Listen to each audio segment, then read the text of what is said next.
Salut les gars, il y a trois techniques principaux ou principales à utiliser en tout cas pour réussir vos entretiens d'embauche, que ce soit en Afrique, en Asie, en Europe, en Océanie, peu importe l'endroit où vous me regardez, en tout cas, les entreprises recherchent le même chose. Ils recherchent les qualités, ils recherchent les compétences.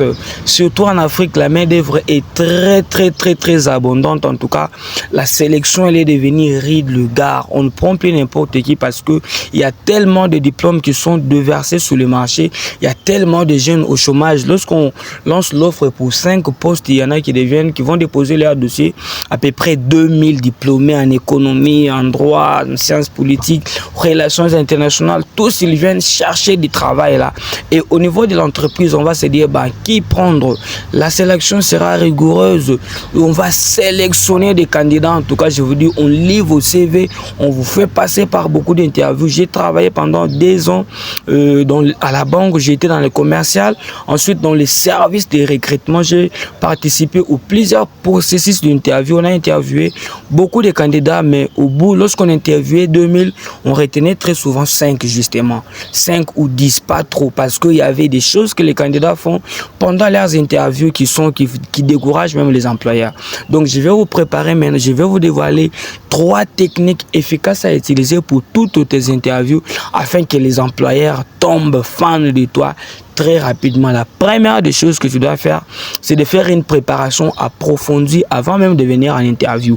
Une interview ne se prépare pas sur place, les gars, détrompez-vous. Ce n'est pas lorsque tu viens, tu te mets en face de ton employeur que c'est là que tu vas commencer à préparer des réponses à donner, à préparer ton attitude.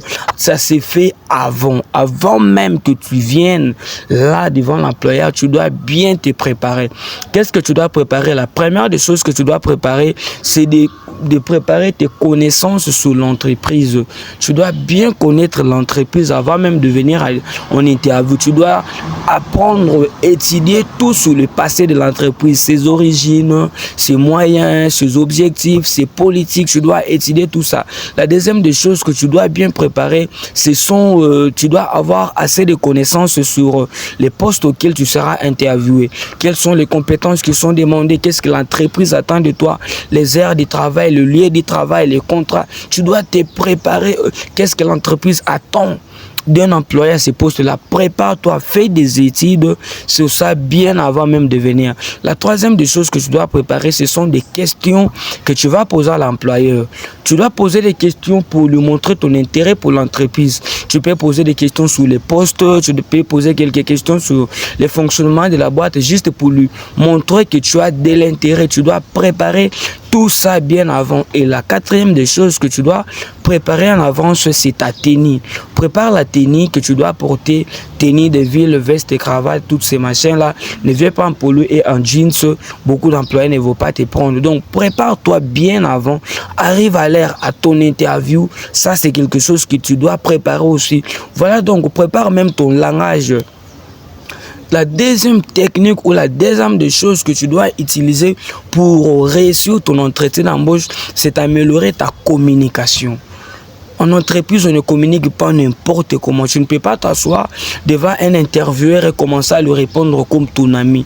Tu dois apprendre des formules de politesse, des formules de courtoisie, quand prendre la parole. Comment prendre la parole? Tu dois, avec la communication, la première des choses que tu dois préparer, c'est ton langage corporel, le geste. Comment tu seras habillé de la tête aux pieds. On va regarder ça. La deuxième des choses qu'on va regarder avec ton langage corporel, ce sont des gestes. Quand tu es devant l'employeur ou l'intervieweur, tu es stressé là, on te pose des questions, tu es stressé. Il y en a même qui boudent et répondent comme si tu n'es pas là. Non, tu as perdu d'avance. Prépare ton langage corporel, déjà tu es détendu, calme, posé, souriant, tu es gentil, tu es poli, tu es bien, tu es à l'aise. Tu dois préparer tout ça. Comme ça, quand tu seras là, peu importe des questions qu'on va te poser, tu sauras les répondre de la très bonne façon. La deuxième des choses que tu dois préparer avec la communication, c'est ta façon de parler. Premièrement, en interview, il faut écouter avant de répondre. Écoute écoute, ne réponds pas n'importe comment. Écoute des questions qu'on te pose. Si on te demande en quoi vous nous serez utile, si on te demande parle-moi de toi, si on te demande toutes ces choses-là, estimer les salaires que vous voulez pour tes postes, tu dois d'abord écouter avant de répondre. Et la troisième des choses que tu dois développer avec la communication, c'est d'être précis et concis. Réponds à des questions avec précision. Mets en lien tes expériences passées avec les postes auxquels tu sollicites. Ne viens pas répondre de façon vague. Tu viens passer ton interview pour un travail dans la mécanique, mais tu prends ton expérience en médecine, comment tu opérais les gens, tu viens leur donner ça, comment tu opérais des gens, tu vas commencer à opérer des moteurs, des véhicules. Ça ne marche pas. Mets des expériences qui sont en lien avec les postes et exhibe ça. Le troisième technique ou la troisième des choses que tu dois faire rapidement pour réussir ton entreprise, c'est de montrer ta capacité à t'adapter et à rester authentique. L'authenticité. Il y a des gens, quand tu viens en interview, il est tellement... il cherche à se faire passer pour un génie. Il invente même des compétences qu'il n'a pas. Il ne connaît pas la chose, mais il dit qu'il connaît. Tu ne parles pas anglais, mais tu acceptes que tu parles anglais. C'est faux. Quand on va te donner des travaux en anglais, tu ne sauras pas le faire.